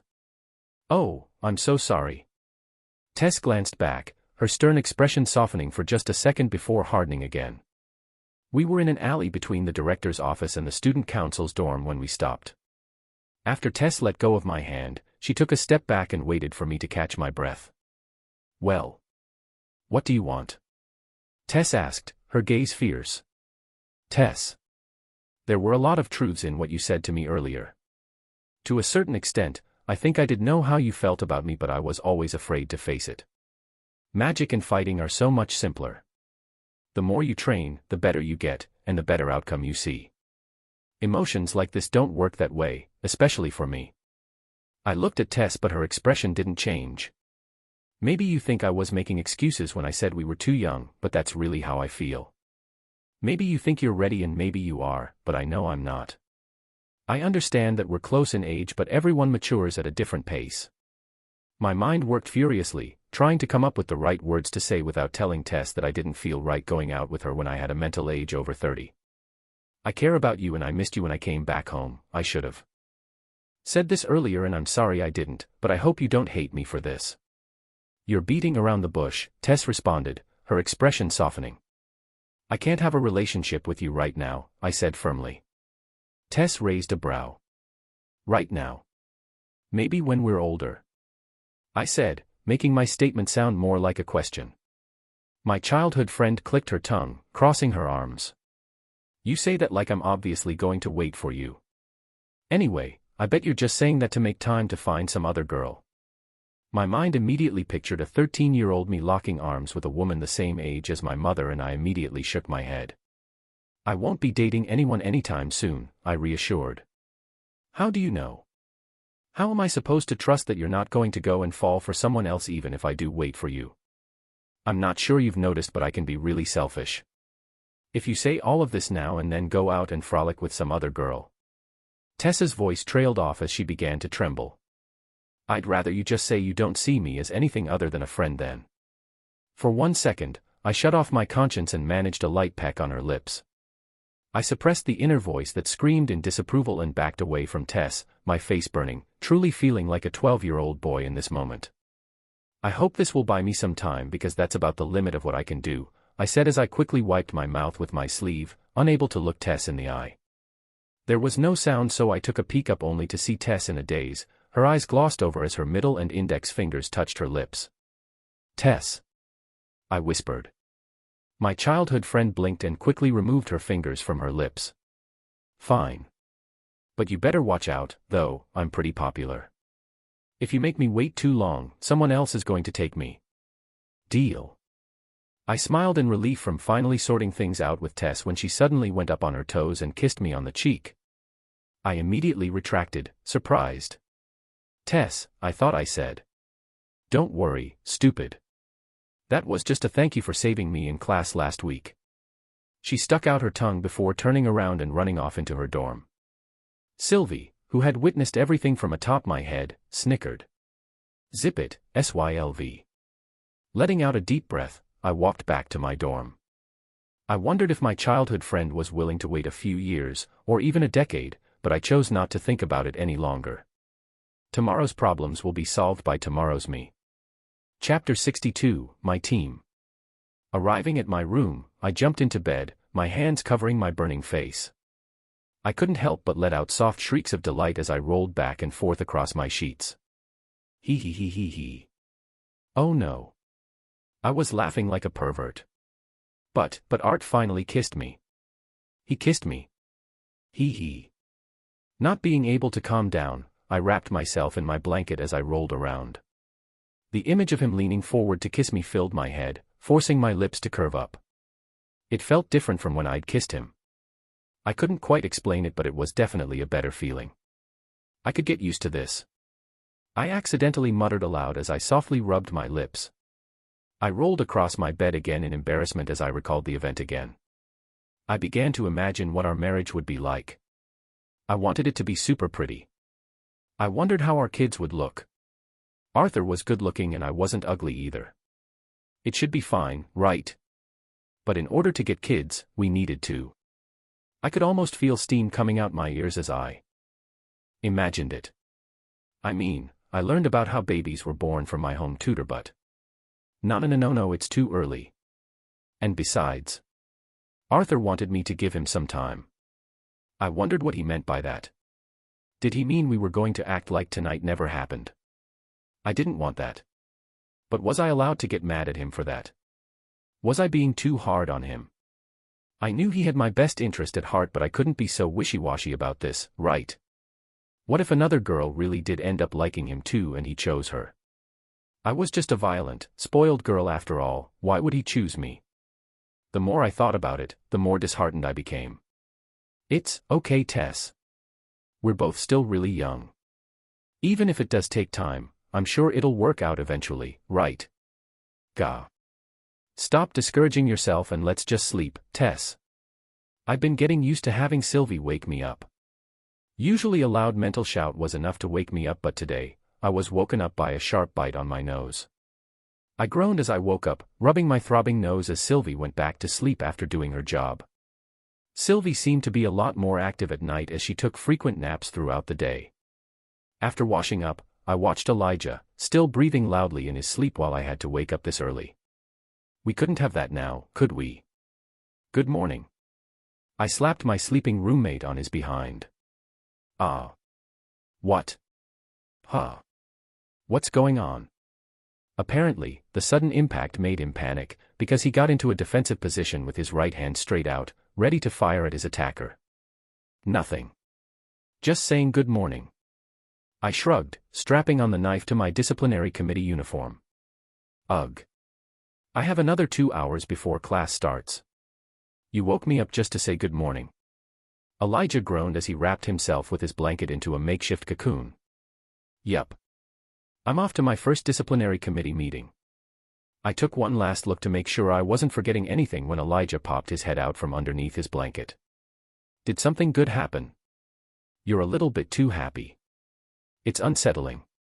Whether it was because he was studying me or just trying to focus his vision on me since he wasn't wearing his glasses, Elijah squinted his slightly puffy eyes. You're just imagining things, Elijah, I said with a light chuckle, quickly lacing my boots before heading towards the door. Suspicious. He mumbled before succumbing to his body's demands to go back to sleep. Making sure no one was around, I jumped off the building and used wind augmentation to cushion my landing. Sylvie just floated down, which looked really silly to me with her oversized ears flopping against the wind. Landing on top of my head with a soft plop, I took some time to test my body out with some stretches. I couldn't say I was in great condition, but the improvement since yesterday made me nod in satisfaction. It was times like these that I really felt the effects of going through the assimilation of Sylvia's dragon will. Which reminded me, I'd have to help Tess with her assimilation. How was I supposed to act around her anyways? I couldn't believe I kissed her yesterday. Thinking back, I realized that even in my past life, I'd never gone past the point of kissing and it was always the other party that initiated. I'd never had an interest in falling in love. Rather, I feared love. I even avoided the aspect of unattached sexual relationships because I feared that the start of a physical relationship could lead to emotional attachments. I secluded myself in training aside from public appearances and fights, making sure I didn't have anyone I held in importance, anyone that could be used as a tool against me. What I'd learned most from this world wasn't the magic or the fighting. No, what I'd realized was that this life has forced me to open up my calloused heart and allow people to hold significance to me. What this also meant was that I had to be stronger than my past self since I had people to protect this time. Lost in my thoughts, I almost passed by the disciplinary committee room. The DC had access to one of the bigger rooms in the academy so that it could double as a training room as well. I was a bit late since I woke up a little later than expected, but it wasn't too loud, so I hoped I wasn't the last one there. As I opened the door, Curtis flew and crashed into the wall next to me with a thud. Still too weak. I saw Theodore Maxwell's disappointed face, his right fist raised. Ah, Arthur. You're here. Claire Bladehart, who was spectating the duel from the side, waved her hands. Ugh. I can't believe I still can't land even a single hit on you, Theodore. Oh, hey Arthur. Curtis turned his head towards me while rubbing his back. Do you need help? I put my hand out while Sylvie wagged her tail, but Curtis just shook his head. No, I'm okay. Besides, the duel isn't over yet. Curtis grimaced as he got back to his feet and picked up his sword. Taking a seat next Claire on one of the couches, I watched as the duel between Curtis and Theodore resumed. Ha! Curtis charged forward after augmenting his sword in a blazing fire, but just as he was about to get into Theodore's range, Curtis sidestepped instantly, leaving a charred footstep behind before appearing to Theodore's right. Theodore's reaction was almost immediate as he lifted his brawny right arm at an uncanny speed. Fall. Curtis' assault failed as he crumbled to his knees, his sword landing heavily on the ground in front of Theodore. Theodore had a smirk on his face, but it soon turned serious as he realized Curtis' plan. Explode. Curtis shouted in a strained voice. The sword that wasn't burning but glowing a dim red shined brighter until flames exploded in all directions. Claire focused on the smoke, assuming both the sword and Theodore was covered inside, but I tapped her shoulder and gestured for her to look up. Theodore was in the air with his arms a bit burned and steaming but otherwise unharmed. Using gravity magic on himself, Theodore slowly floated down as he concentrated on his next spell. Curtis was back to his feet with his sword in hand, already preparing another spell. I noticed Grotter restlessly swinging his tail from the other side of the room. All right. I think it's time to stop. Claire stood up and clapped her hand, but it didn't seem like either one of them heard her even speak. She sighed exasperatedly. Kai, care to help me? Claire glanced back at the narrow-eyed, smiling man. Got it, boss. Kai's sleeves covered his arms, so I didn't know what he had hidden, but with a swing of his arms, thin metal strings shot out towards Theodore and Curtis, forming a makeshift metal fence between them. Even after augmenting my eyes, I couldn't make out any specific elemental attribute in his skill, making me wonder exactly what he could do. Both Curtis and Theodore stopped their spells and turned their heads towards Kai in confusion. Boss orders. Let's stop the duel now, shall we, gentlemen? Kai's smiling face remained unchanged as he retracted the numerous strings back into his sleeves. What did Kai do just there? I asked Claire, who was shaking her head at Curtis and Theodore. No one really knows. He keeps it a secret, and from what I can tell, there isn't any specific elemental attribute in his mana whenever he uses his skills, she responded while shrugging. Have you taken an interest in me, Arthur? Kai came behind me, leaning his head forward past my shoulder so his smiling face was right next to mine. Hardly. Just a bit curious as to what you just did there. It didn't seem like you were manipulating metal, or using sound to control the metal strings, I responded while pushing his face away from mine. So cold. I'd tell you, but unfortunately, if I did, I'd have to kill you, he replied nonchalantly, making me lift a brow. Oh. Is that a threat? I challenged. Noticing that the conversation was taking a turn for the worse, Claire butted in. Looks like we're still missing quite a few people. Fairith, Kathleen, and Deirdre still aren't here. Ah, there they are, she said as she pushed the both of us towards the door. Fairith was having a little quarrel with Deirdre about something while Kathleen came in behind them. I raised my hand to wave at Kathleen, but as soon as our eyes made contact, she immediately turned her head away before walking off in another direction. Ah, Arthur, my rival. Have you healed? I believe we still need to duel, but I think it would be better to hold that off until after I finish working on a spell I've been practicing. It's not because I'm scared to lose to you or anything. Just giving you more time to recover. Fairith came up beside me, putting his arm on my shoulder as he let out a hearty laugh. Now that everyone is here, I'd like you all to come sit down so we can start the meeting. Claire ushered us towards the round table on the second floor. The room consisted of 2 levels. The lower level was just a wide area with all sorts of equipment and also an arena for practice matches.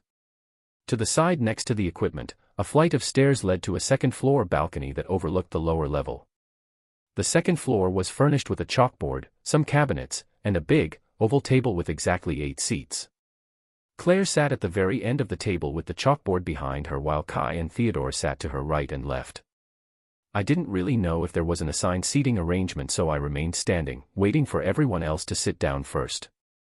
On Kai's side sat Curtis and Fairith, while on Theodore's side sat Deirdre and Kathleen. The only seat available was directly opposite of Claire's seat, so I just settled there and waited for the meeting to commence, my drowsiness from being up so early slowly overtaking my body. I glanced over at Sylvie, who hopped off my head and began playing with Grotter until our leader began talking. This is the first meeting with everyone present, as well as the first day we will actively start duty, Claire announced in a serious voice. Although this is the first year this committee has existed, I've been working with Director Gudsky and our student council president on how we should efficiently structure and run the disciplinary committee in order to create an environment that will not tolerate bullying, dissented duels, as well as intruders. For that, we decided to split the disciplinary committee into 2 teams. These 2 teams are separated by underclassmen and upperclassmen. The upperclassmen, Theodore, Curtis, Kai, and myself, will split into pairs and watch over the campus in the morning since we don't have classes. The underclassmen, Kathleen, Fairith, Deirdre, and Arthur, will also split into 2 teams and go around campus in the afternoon while the upperclassmen have classes. Claire began writing all of our names on the board, divided into the teams she had already decided on. Before I had the chance to raise my hand, Claire already knew what I was about to say and interjected. Since Arthur is taking both upper division and lower division classes, he will be waived from that duty. However, he is to be on standby at all times in case backup is needed. Also, I've gotten permission from Director Gudsky to allow you to be 10 minutes late to classes, so just take your time between classes and be on the lookout for any trouble. She smiled in satisfaction as I put my arm back down. That being said, I've already discussed the matter of who will be scouting the campus alone between the underclassmen, and Kathleen has volunteered to take on this task. Kathleen, remember that even though the upperclassmen are in class, we will still help you. You are a part of the disciplinary committee, so if you're caught in a situation where you're not confident in being able to handle it yourself, call for help. She turned her gaze to Kathleen while saying this. The princess simply nodded while Curtis wore a slight look of concern on his face. Fairith raised his hand. How are we going to communicate with each other? Fairith raised his hand. We haven't told you guys yet, but if you imagine any of the members in the disciplinary committee while placing your hand on the insignia on the sheath of your knife, the recipient's knife will emit a bright light and a soft shock, notifying them who is in trouble. Each of the members' knives has a distinct color, so remember them well. While Claire announced this, she began writing the different colors our DC knives would glow. Claire, pink. Kai, silver. Theodore, yellow. Fairith, green. Deirdre, dark red. Curtis, red. Kathleen, blue. Arthur, black. I wondered how a black light would look. Everyone else's colors were pretty self-explanatory and corresponded with their elements for the most part. It seemed like Fairith got the green color because he was an elf. The last matter of business is surveillance at night. I know that this might be a bit too much for one person, so we'll be taking turns in pairs with this task. Our leader looked around in case there were any disagreements. Can I volunteer to take over my sister's shift as well? Call me overprotective, but I'm not comfortable knowing Kathleen might be in danger while I'm fast asleep. Curtis spoke up while scratching his head but looked at me specifically. Are you sure you can handle that, Curtis? It's going to be tough doing two people's shifts at night, Claire asked. I looked over at Kathleen, noticing that she wanted to interject but she kept her thoughts to herself. Kathleen is my partner for night duties, right? I can do it by myself, I spoke up, knowing the real reason Curtis wanted to take over his shift. I could sort of understand from his perspective, being an older brother myself. You don't have to. Kathleen spoke as she stood up but I could tell she was conflicted and couldn't find the words to say after. Well, since Kathleen is scouting by herself during the afternoon, I think this would be fair. Okay, I'll allow it, but Arthur, Kathleen, I can already tell you two are the type to try and handle things on your own. However, I'm ordering you both as the leader to call for help immediately as soon as you think you need it. She leaned forward on the table, stating her conditions in a firm voice. Got it, I promised as Kathleen nodded. Okay, since all of the technical matters are settled, you guys are free to leave or stay here and practice until classes start. The room will always be open for DC members, so think of this as a second house. I've already camped here for a couple of nights, haha. Claire scratched the back of her head in embarrassment. I let out a deep breath in relief. Looks like I could have a little less than an hour of sleep before my first class started. There were a couple of couches that looked perfect for a power nap on the lower floor. Curtis gave me a meaningful pat on my back before he headed down, but as I followed behind him, I felt a tugging on the waist of my pants from behind. Let's spar for a bit, pretty boy. I've sparred with everyone else here but you. Deirdre shot me an excited grin as she dragged me from behind onto the designated sparring arena.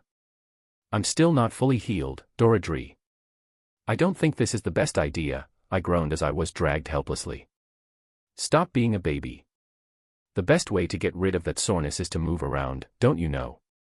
She let me go and walked over to the other side of the arena. Claire walked towards us, giving me an apologetic look. She was about to stop the spar when Theodore walked past her and approached Deirdre as she was stretching. Move it, he growled. Ah, no fair. Deirdre grumbled as she slumped her shoulders, disappointed. Great. A muscular male replaces my muscular female opponent. Claire just sighed in defeat. All right, but Arthur is injured, so this will only go on for a minute. Let me activate the barrier this time so we don't have any more cracked walls. Sylvie, who was riding on top of Grotter, asked if I'd be okay, so I just nodded in response. I may be injured, but I was excited since I'd wanted to duel against Theodore as well. I figured fighting against deviants might help me learn a thing or two from them. Anything you want to say before we start? Theodore asked while he cracked his neck. Sure. Can I call you Theo if I win? It's only fair for me to give you a nickname since you already gave me one, right? I shot him a smirk while I stretched my still aching body. I could literally see veins popping on his head, as everyone's face twisted into a horrified expression. You sure are full of yourself, twerp. Fine, but if I win, you're going to be my little minion for the rest of your school life. He had a confident smile on his face as the rest of the DC members all got situated around the arena. Remember, this duel will last 1 minute or until someone lands the first hit. That's final. Claire barked as she unsheathed her sword and stabbed it in the ground.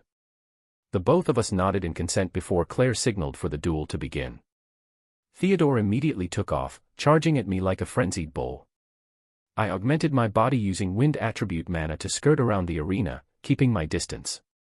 Theodore's gravity magic wasn't something to take lightly since his powers had simultaneous offensive and defensive powers. While it usually took a bit longer to use earth magic while using wind magic, I was able to muster up shards of earth the size of my leg in time to kick them at Theodore. I shot out the shards of earth at different lengths to gauge how far he was able to use his gravity manipulation.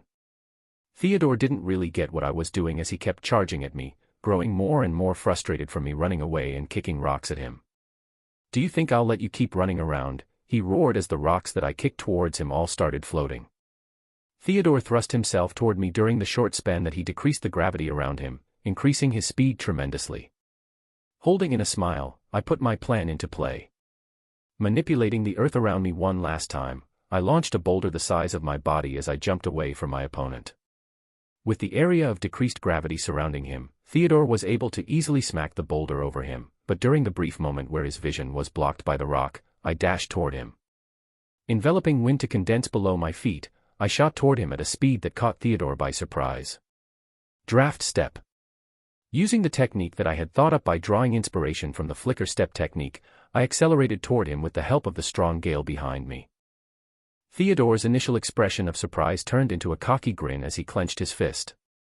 Fall, he snarled. The sudden change in gravity knocked the wind out of me as I had to fight to keep my body from slamming into the ground. With a victorious grin on his wild, unshaven face, he took one last step to get in range for the final blow when I shot him a smirk and pointed upwards with my finger in response. The boulder that Theodore knocked up fell directly on top of him from the abrupt change in gravity. The weight of the rock from the increased gravity flattened Theodore flat on his stomach in an almost comical position. Stop. Claire got in between the two of us as she made sure Theodore, who already regained consciousness, was okay. By that time, Theodore had already shoved the rock off of him as he silently dusted his uniform. He would probably get a nasty bruise on his back, but his mana-enhanced body allowed him to avoid any serious injury. The rock wasn't too big after all. Good duel, Theo. I walked up to him and patted my opponent on the shoulder before bouncing out of the room with Sylvie trotting behind me. Let's go find a bench to take a nap on, I sent to Sylvie. Chapter 63, Baby Steps. Did you guys do your homework? I sat down on top of the podium so I could get a better view of the class while I fixed my hair. I'd slept through most of my fundamentals of mana manipulation class, so I felt a lot better. Looking around from the center of the stage, I saw my students glance desperately at each other in hopes that one of them had the answers to the questions I asked them yesterday. Looks like there's no choice but for me to answer the question, Fairith finally sighed before standing up. The mana core is an excellent way to easily and accurately measure the level of the mage's power because it is correlated with how much effort and time that mage has spent on condensing and refining mana from their surroundings into their core. He finished off with a swish of his hair while sitting down. No. I hopped off the stage and walked toward the shocked Fairith. It certainly is an easy way to gauge the mage's power, but it's far from accurate. Princess Catheln, if you see an ordinary fighter that stood at 2 meters and weighed almost 300 pounds full of muscle, what is your assessment on that fighter? I turned my gaze toward the princess that was sitting next to the embarrassed elf. I can expect the fighter to have robust strength, she finally said after pondering the simple question. Correct. All we can tell is that the oaf is probably freakishly strong. Does that say anything else about his combat ability? Yes, he's strong, but in order to be a great combatant, there are other factors such as agility, technique, mental fortitude, experience, etc. The stage a mage's mana core is only determines how much muscle he or she has, but it doesn't explain much else in regards to the other factors. Refining your mana core to higher stages is still important, of course, but if that's the only factor you use in gauging your opponent's level, you're setting yourself up for defeat. I saw some students start jotting down notes, so I caught my breath. The pretentious student with glasses raised her hand after she finished writing down her notes. Question, she declared. Yes, Miss Myrtle. I found it amusing how much her name suited her character. If trying to sense the opponent's mana core isn't an accurate way of gauging his or her level, what do we do? She asked with an expression that made it seem as if she was testing me. You don't. Just assume that the opponent is stronger than you. Gauging the mana core stage of anyone should just be used to satiate your curiosity, but nothing beyond that. Even if sensing the mana core level could accurately gauge the fighting strength of your opponent, what are you going to do if your opponent's fighting strength is lower than yours? Go easy on him. Pick on him because you know you'll win. What do you do if his fighting strength is higher than yours? Run away. Chances are, if you're in a situation where both of you are actively sensing each other's mana core, then running away won't be an option. I paused for a minute. Being overconfident because you found out that your mana core is higher than your opponent's can make you careless, and getting scared if your opponent's mana core is higher than yours can make you feel hopeless. Bottom line is, life isn't so simple that you can accurately know whether or not you can beat someone based on the color of their mana core. There are cases of fighters beating careless mages because the mages got sloppy from being too arrogant. Always assume the opponent is stronger than you and try your best. If that opponent is weaker than you, then you put an end to the fight quickly to save him the humiliation. If that opponent is stronger, congratulations, you've overcome the mental limit you guys have been holding onto all your lives. I felt like some inspirational speaker rather than a lecturer. I walked back to the podium where Sylvie was now taking a nap and continued speaking. Now, for the next piece of homework. Any of you figure out what I did last class with the 2 wind spells? I asked, leaning back against the podium. A hollow silence filled the room. I let out a sigh. I guess being spoon-fed answers all their lives really took a toll on their critical thinking skills. I'll do a little demonstration for the augmenter's answer first. Rolling Sylvie to the side, I took out 2 pieces of paper from underneath her. I crumpled one of the papers into a small ball and showed it to the class. Watch. I put the ball on my right palm and inhaled deeply, building the suspense. Phew. Utilizing all of the air in my lungs, I managed to blow the crumpled ball of paper about a meter away from me. The students stared at me with blank faces from the anticlimactic outcome. Holding my fingers up to silence any students about to argue what the point of that was, I rolled the other paper I had into a makeshift tube. Packing the ball tightly into the back end of the tube, I inhaled deeply one more time. Letting out another deep breath, the crumpled ball of paper shot out more than 15 feet in front of me before bouncing on the ground. The faces of some of the students lit up in understanding while others voiced their surprise. I couldn't help but grin as the students all brightened up and took notes. Princess Kathleen furiously scribbled in her notebook while Fairith stared blankly at the ball of paper on the ground. Since many of you seem to understand what I just did, can someone please enlighten the rest of the class? I asked as I picked up the pieces of paper I had littered. It has to do with concentrating mana into a small point, then compressing it and shooting it out, right, Professor? A timid girl with a huge spear next to her responded in a hushed tone. Correct. Augmenters are raised to utilize the plethora of mana channels they have, so we unconsciously use a lot of our mana channels for many of our spells, diluting it. It doesn't matter so much when you use it on your body, but the spell is weakened greatly when attempting to cast a long-range spell. I demonstrated by widening the paper tube I rolled up. Blowing through one end, the ball I put inside loosely just dropped down in front of me. It'll be hard to get used to at first, but being able to better control your mana channels will help you greatly. Now, the conjurer's turn. I picked up the crumpled piece of paper I shot out again. Since conjurers naturally have much fewer mana channels compared to mana veins, they naturally shoot their spells in a compressed form, whether it's out of their body directly, or by affecting an area to have the mana alter it into the form of their desired spell. What conjurers need to do is utilize the raw amount of mana they can absorb to compensate for their lack of mana channels. Close your eyes and try to imagine this. The students looked at one another, confused, but they lowered their gaze nonetheless, waiting for my next instructions. Imagine both conjurers' and augmenters' bodies to be pools of water. We'll say that leaves are particles of mana. For an augmenter's body, picture small bundles of leaves being dropped in various locations over the pool. While these bundles may be small, because there are so many, they begin to spread and join the other leaves that spread from other directions until the surface of the water is covered in leaves. That is the essence of body enhancement. Now, for conjurers, imagine just one gigantic ball of leaves drop into the pool of water. Because it comes from a single location, it may take longer for it to spread, but in the end, the leaves will still be able to cover the surface of the pool. That is how body enhancement should work for conjurers. The class remained silent as they opened their eyes and pondered over what I had just said.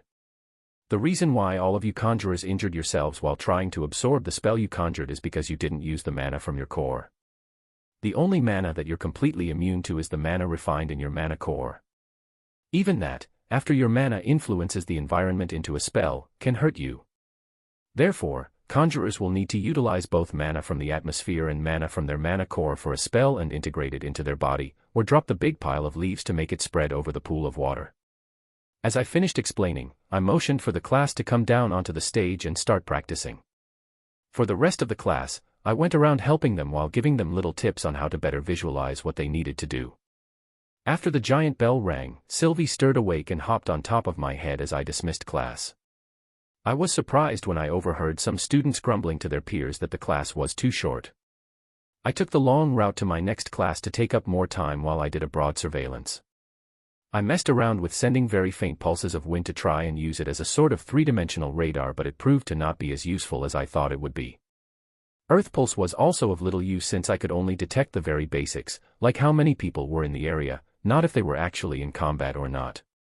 Even worse, the buildings and trees diluted the accuracy. I arrived at Gideon's class late, but he just motioned for me to hurry on to my seat before he resumed talking. "Hey. Why are you so late?" Emily whispered to me. "Disciplinary committee duties. I have to go around school until 10 minutes after class starts," I responded, lowering my voice so Gideon wouldn't hear. "All right. Let's get in pairs and work on our project. The materials are in the back, but don't all of you go at once." He took a seat and began reading over something while the class got up to collect the materials needed for the light-producing artifact. I was about to walk over as well when Emily stopped me. "I already have all of the materials we need for an LPA. Let's just get started." She rummaged through her oversized bag, finding the various necessary components. After laying out all the things we needed, she looked at me and motioned for us to start. Building the LPA wasn't easy, but Emily seemed fairly impressed by how fast I had caught on. Even if she was only a 12-year-old, her being a genius and all made me a bit happy.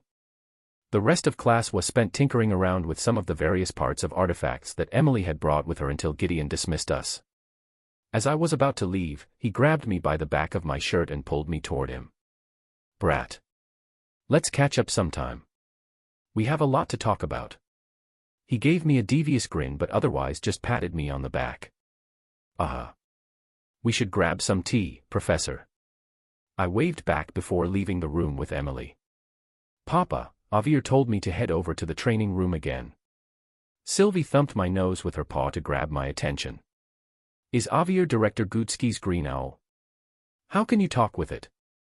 I asked my bond, but she didn't really know why either. "Hey Emily, I have to head over to the library, so I'll be skipping lunch. Go ahead without me."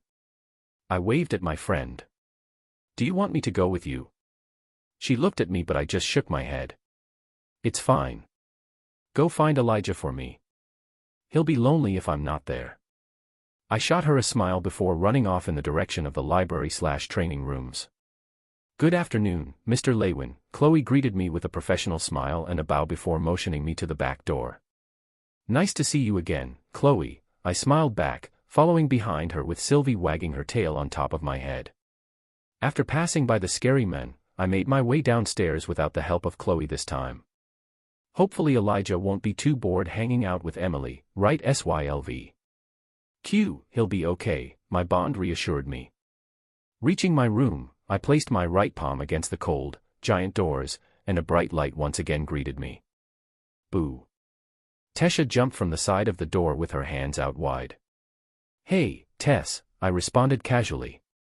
"Ah, you weren't scared." "No fun," she grumbled while catching Sylvie, who had jumped off my head. "You'll have to try a lot better than that. Come on, let's get started with your assimilation." I pushed her toward the center of the training room. It was amazing how dense the air was with mana in this room compared to outside. Even the very fact that there was grass and a waterfall put me in awe every time I came in. "How's your body been feeling lately? Are you still getting symptoms of rejection from your beast will?" I asked while Tess took a seat near the pond. "I haven't gotten any since the last time we were here," she responded, but turned quiet afterwards. Tess looked over her shoulder and stared at me, batting her long gray eyelashes. "Hey, Art. I'm sorry." "For what?" "Well, compared to you, I'm so emotional, and so I feel like you get overwhelmed and just end up following my selfishness." Tess' gaze shifted down as she said this. "Ah, so you do know," I smirked in response, earning me a smack on the arm. "We've known each other for how long, Tess? At this point, you can trust that you've seen all sides of me, even the ones I don't want to show. Even knowing that, the fact that you accept me and have patience with me, I'm grateful. Don't ever think that what I'm doing is out of obligation." Ruffling the downhearted princess's hair, we began the assimilation. Tess' mana core had come a long way. At her age, being a solid orange stage conjurer was on the level of a genius. While she wouldn't able to refine her mana core until the assimilation was over, it shouldn't affect her too much. While mine took years, I estimated that with my help, it should only take a couple more weeks for her to completely assimilate with the Elderwood Guardian's beast will. "Let's end it here today." I patted Tess back to signal that we were done. "Thanks, Tess shot me a shy smile as we both sit in the grass, the only sound coming from the waterfall and Sylvie's soft breathing. I know you said to give you time, but do you think I can maybe hold your hand right now? Just for a bit. If not, it's okay, I won't be mad. Tess averted her gaze to avoid mine. While her bangs covered her face, she couldn't hide her red ears poking out. I gently grabbed Tess' right hand with my left and squeezed gently. While our fingers weren't interlocked, the warmth from her hand spread onto mine. Is this okay? I tried to take a peek at Tess' face, but she quickly turned her head away. I couldn't help but smile helplessly when she nodded her head in response. For a couple of seconds, time seemed to go slower as we just sat there, hands locked. It intrigued me that such a seemingly impractical action could fill me with a sense of calm. Chapter 64, Field Trip. For the past several weeks, nothing noteworthy happened, yet I was kept busy enough to not have time to visit my family. Disciplinary committee duties took up all of my remaining time not designated to school and training. The class I taught had a harder time than I expected when it came to divergent training, which was what I decided to call it. The whole aspect of focusing mana into a single point proved to be difficult for all of the augmenters in the class, while reabsorbing a conjured spell was an even more arduous task for the conjurers. So far, out of the augmenters, only a student named Benson managed to do anything remotely close to what I had in mind. As for the conjurers, only Kathleen succeeded in reabsorbing her spell and enhancing her body. Even then, she only succeeded in augmenting her hand. Fairith was a close second, as he was the only other student on the brink of success. My deviant magic theory class had been moving along quite slowly, as our professor explicitly explained that she would cover new material after we finished our mid-semester tests. Since a semester was 16 weeks long and we'd only gone through 4 weeks of school, it'd take another 4 weeks until she'd start going over what I wanted to know. Are you excited for the class dungeon excursion this weekend? Tess leaned in closer as she asked. The two of us, along with Sylvie, were inside the training room during lunch. I had just finished helping her with assimilation. By my estimation, Tess needed about 1 or 2 more weeks to fully assimilate, which worried me because, until then, her magic use would be very limited. We're only exploring the first 3 floors, right? I doubt we'll find anything worth getting excited over. I just shrugged. This Saturday, we were to have a one-night trip to the outskirts of the Beast Glades with our team-fighting mechanics class. Professor Glory received permission from Director Gudsky on the condition that we were not allowed to go past the 3rd floor of the dungeon we planned on exploring. The dungeon was a minor one and a popular site for new adventurers since the mana beasts in the upper levels were only E-class, so Professor Glory thought it would be a great way to have the class get in some real-life team-fighting mechanics practice. PSHHH. You're no fun. I bet you're actually really nervous that we'll be in the Beast Glades. I heard about it a lot from Grandpa. He says that it's filled with a lot of mysteries and wonders, but also dangers. Grandpa said to never truly trust any source of information about the Beast Glades because it always changes. Tess got lost in her thoughts, fantasizing about how exciting our short trip was going to be. We're going to be fighting against real mana beasts. Can you believe it? I mean, I've fought against a couple in Elshire Forest while I was training with Grandpa, but I heard mana beasts are different in the Beast Glades. You know, more vicious. We're going to be sleeping in the dungeon too. That's so exciting. Her eyes began to sparkle as she imagined camping underground, surrounded by mana beasts. Giving her a soft flick to her forehead, I woke up Tess from her dreamland. Just remember, you're probably not even at half your strength right now, and the assimilation isn't going to be completed in time for the class expedition. Don't get full of yourself. Ow. I know. Sheesh, you don't have to baby me so much. She pouted while rubbing her forehead. Do you remember when we slept together in the same tent? My face turned into an evil grin as Tess' face turned red immediately. Q. Sylvie tilted her head in curiosity since she hadn't been born when this happened. What did you say again? Ah. Putting on a frightened face, I look at my blushing childhood friend. A. Arthur. WL. You see, beasts will more likely appear if they notice you because they will see that you are a child. Therefore, I propose that for our safety, that it would be better for you to come inside the tent, I said in a high-pitched voice, mocking Tess. You asked for it. She jumped on top of me and started poking me hard as I continued laughing. Ow, wow. Ha ha ha, okay. I'm sorry, I give. Tess, ha ha ha. I'll stop. Tears formed in my eyes as I continued laughing and crying in pain. Q. Me too, I want to play too. Sylvie hopped around us. Eventually, she came to a stop as I laid panting on the ground, catching my breath, with Tess sitting on top of me. Looking at my childhood friend, I noticed that her face was still red. Realizing almost immediately what sort of position we were in, I couldn't help but get hot as well, as Tess lowered her head closer to mine. Ho ho, I see you two are getting along well. Virion will surely be happy. The voice caught the both of us by surprise and Tess immediately got off me while we distanced ourselves from each other in embarrassment. Director Gutsky walked up to us with an amused look on her face. How she got in without either of us noticing was beyond me, but I couldn't hide the awkwardness in my face as she looked at me. Saving us some face, Director Gutsky changed the topic. Fufu, how is the assimilation going? It's going well. Art helped me a lot these past couple of weeks and I feel a lot better. I haven't been feeling any pain from the rejection lately, and as long as I don't use magic too much, I think I'll be okay. The flustered Tess scrambled her words as she flailed her arms to hide her embarrassment. She should be fully assimilated with her beast will in about a week or two, I clarified after calming myself. Director Gutsky nodded at me before kneeling down in front of the still red Tess. Gently placing her hand above Tess' stomach, Director Gutsky closed her eyes to sense Tess' mana core. After a brief moment, she retracted her hand and nodded, satisfied. Good. I'm glad that there were no troubles along the way. I knew I could trust you, Arthur, she said to me before getting back up. Where have you been these past couple of weeks though, Director?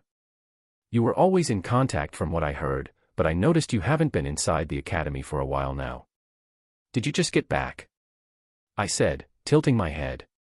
My eyes couldn't help focusing on the small cut she had on her other hand. Ah, yes. I've been away for some personal reasons. I am back now though, so come to my office if you need anything. Director Gutsky quickly covered her hand and gave me a soft, grandmotherly smile. I better get going now, though. I have a lot of work to catch up on. Be sure not to overexert yourself, little one. Be especially careful while you are inside the dungeons.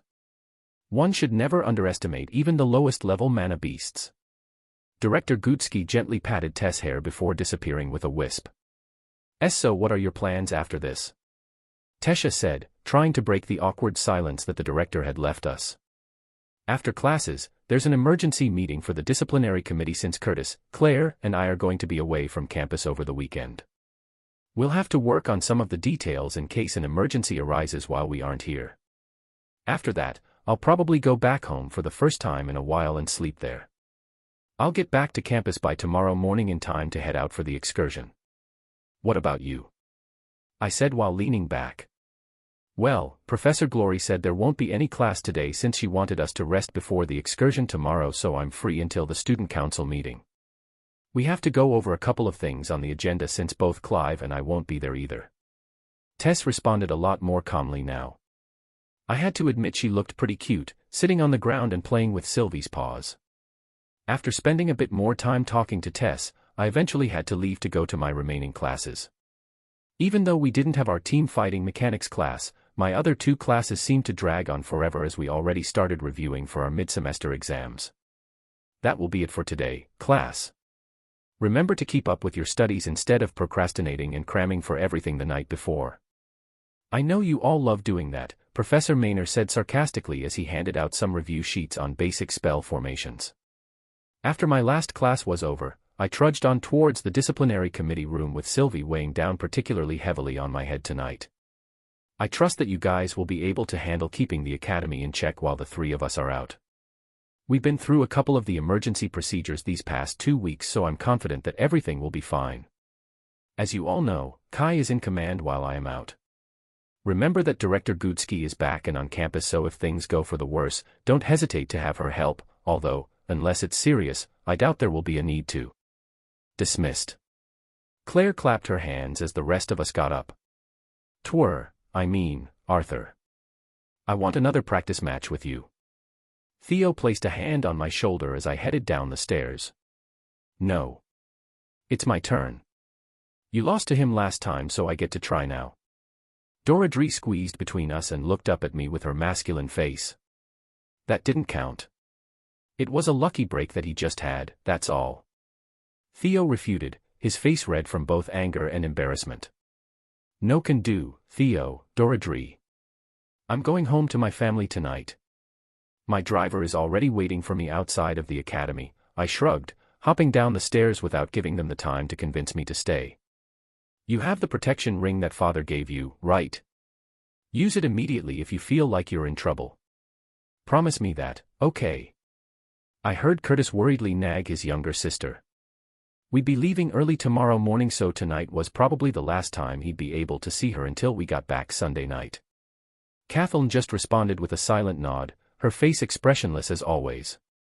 She caught me looking at the both of them and quickly turned her head away. Curtis left his sister and walked towards me. I'll see you tomorrow morning then, Arthur. I heard Professor Glory was thinking of assigning teams. Let's join the same team if we can, he said, giving me a fist bump to the arm. Yeah, sounds good. I offered a friendly nod. Before walking out, I gave everyone a wave goodbye. It was already pretty dark outside, with the only source of light coming from the soft glow of the floating orbs. The campus grounds gave off a very mystical feeling at night, totally different from how the world was in my previous life. Upon reaching the main gate to the academy, a familiar driver was waiting for me. Good evening, Mr. Arthur. I take it that you have prepared everything, he said while taking off his hat and giving me a slight bow. Yeah. The meeting ran a little late, so let's leave right away. I got into the carriage after my driver opened the door for me. I dozed off during the ride back home, so it felt like the familiar Helstia mansion came into view a lot faster than I'd expected. We have arrived, Mr. Lewin. Have a great night. Opening the door, the polite driver tipped his hat once again as I stepped off the carriage. Walking up the stairs brought up nostalgic thoughts of when I'd come back from the kingdom of Elenoir and when I came back from the Dire Tombs. This was probably the first time I was coming back home in a while without giving my parents a reason to worry for my life. Before even having the chance to knock, the giant front door swung open and an Ellie missile shot out at a speed that surprised me. Brought there. Welcome, Homie. Ellie wrapped her arms around my waist as I mustered up the strength to keep the both of us from toppling down the stairs. Q. Sylvie hopped off my head and onto Ellie's, licking her face. Haha, that tickles, Sylvie. My sister unwrapped herself from me as she held Sylvie and tickled her back. I was wondering what the noise was. You're back a little late, son. My father leaned against the front door and gave me a grin. The meeting ran a little late. It's been a while, Dad. I gave my father a hug as my sister followed behind me, still cuddling with my bond.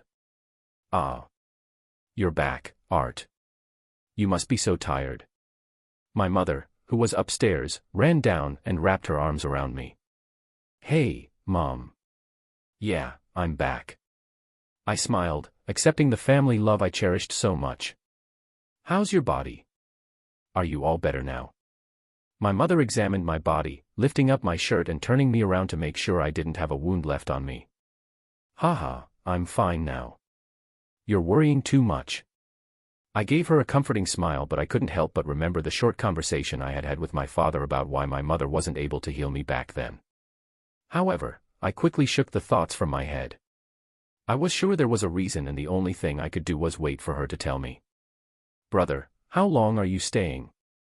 Ellie was practically hopping around me as we all headed towards the living room. I'm leaving early tomorrow morning. I let out a sigh. What? Why? My sister's face visibly saddened, her shoulders slumping at my response.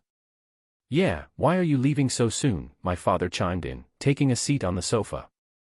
One of my classes has an excursion to the Beast Glades tomorrow for one night. We leave in the morning, so I'll have to head out pretty early at dawn. I was already tired at the thought of waking up that early. The Beast Glades. My mother's face turned pale with concern. I wasn't surprised, since I'd almost died the last time I was in the Beast Glades. Even my father had a worried look on his face.